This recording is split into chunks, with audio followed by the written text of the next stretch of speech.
In response to Payday 3 being announced, I thought it would be a good idea to look back at the current installment and consider whether it's worth picking up. Hi, my given name is Salford, and this is Payday 2.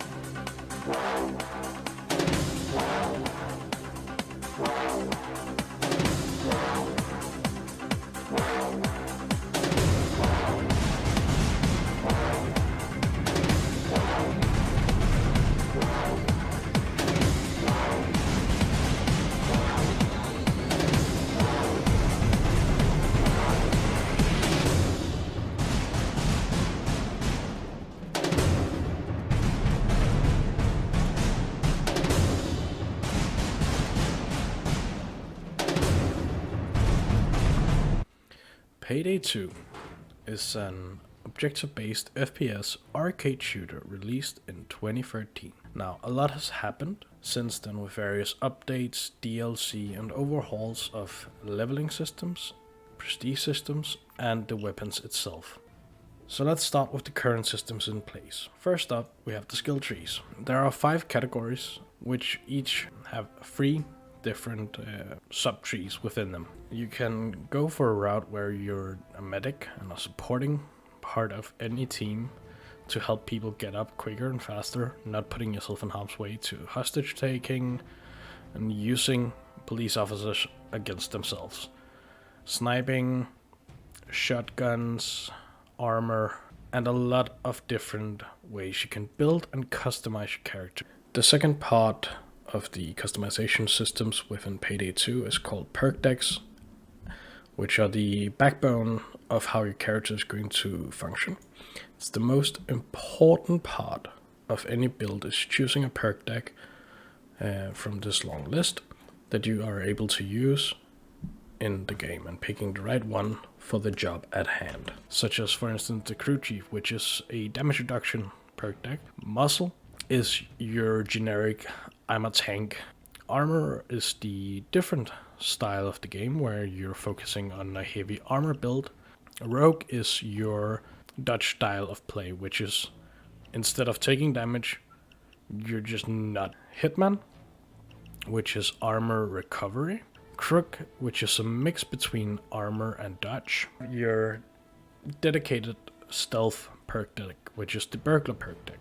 Infiltrator is a close-ranged build. Sociopath is a close-range melee/shotgun build. Gambler is more of a support deck. Grinder is an interesting one, as this is a health regen perk deck. Yakuza is a weird one. It was supposed to be a low health perk deck. However, its primary function is now, due to the meta, a stealth perk deck. Ex-President is also a health regen perk deck. Maniac is a damage absorption or damage prevention perk deck. Anarchist perk deck, which is armor regen. Biker perk deck is one of the perk decks I haven't really played, as you can see. And the idea is that every time you kill, you get health and armor back. Kingpin is basically an invulnerability button. Sicario is basically a dodge perk deck. Stoic. With this perk deck, you have a damage reduction permanently applied, where instead of taking all the damage up front, you will take some amount up front, while the rest will be applied over time. Tag team is about group play. Both you and the one you're using it on will gain these effects. The hacker perk deck, which is a Dutch health regen hybrid perk deck. With the new Christmas update, there has been added a new perk deck for the first time in a long time, which is called Leech. I'm still in the process of leveling it up, but the idea is that it's a tank health regen support kind of perk decks. So far it seems pretty strong and very nice to play. And then use your skills to basically flesh it out. Now the infamy system is basically just increased XP, and then you gain cosmetics every second level. There's a lot of different ways to customize your character, so I'll see you in game.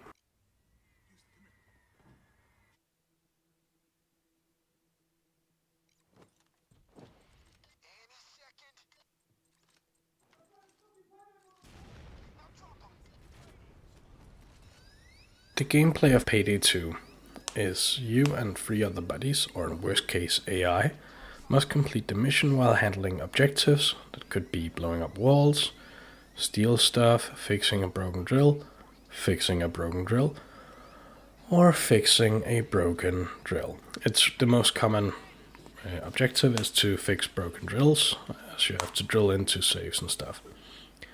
You have to do this while the entire human populations have decided to take a career in law enforcement and become police officers, and their sole purpose in life is to stop you from getting paid.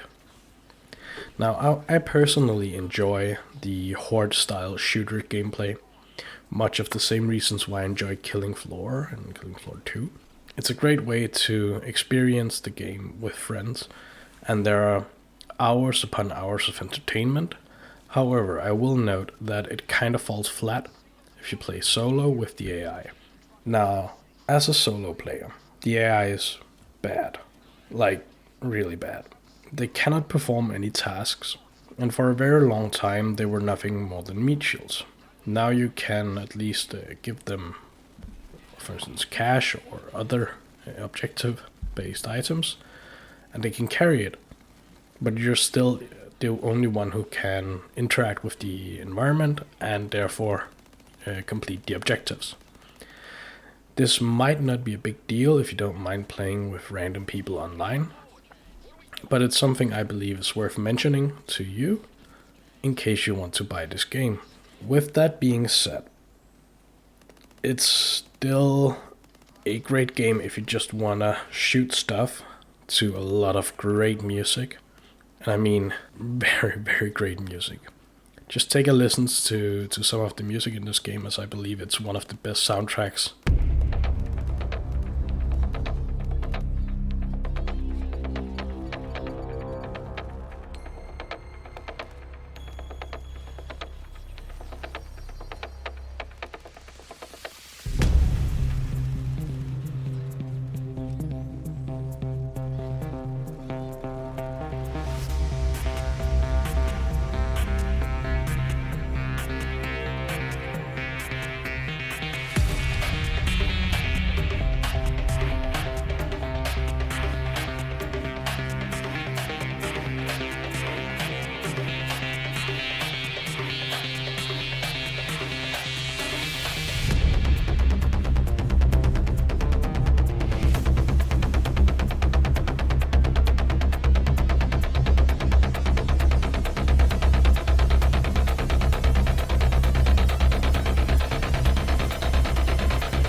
with some great music behind us, let's talk a bit about the story in this game, because believe it or not, there is actually one. However, the story mode for Payday 2 was not planned. It was introduced a few years ago, a couple of years after the initial launch of the game. I believe it's a good thing, but I still feel like the story is only passable. I never really got into it myself, and once it started becoming more about occult stuff and weird mysticism, I didn't really follow it, but you might enjoy it, so I won't spoil it for you. Now, would I recommend Payday 2 to you?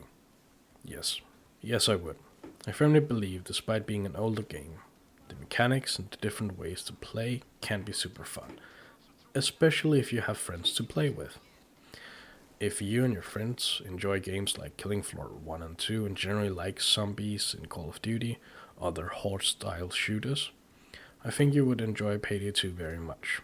However, this comes with a caveat. A lot of the game maps and weapons are from DLC, so I would strongly suggest waiting for a sale on the game before buying it, as there are a lot of DLC at this point. It often comes on the Steam sales, where you can get the complete edition or some other version of the game that comes with most, if not all, of the DLC released to this point. Now, if you decide to buy Payday 2, I would recommend some YouTubers for you to check out if you're so inclined. Firstly, I would suggest checking out the YouTuber Carrot. He does a lot of build guides, explanations of the different mechanics, how they work, what doesn't work, and does a lot of gameplay videos. The other one is the one who actually enticed me to buy Payday 2 and play it as much as I did. One of the old legends of the community. His name is General McBadass. He has done pretty much everything there is to be done in the game. If you have any suggestions for other games you would like me to cover, please leave them down below in the comment section, and I'll promise I'll get to it at some point. So until next time, have fun, stay safe, and get paid.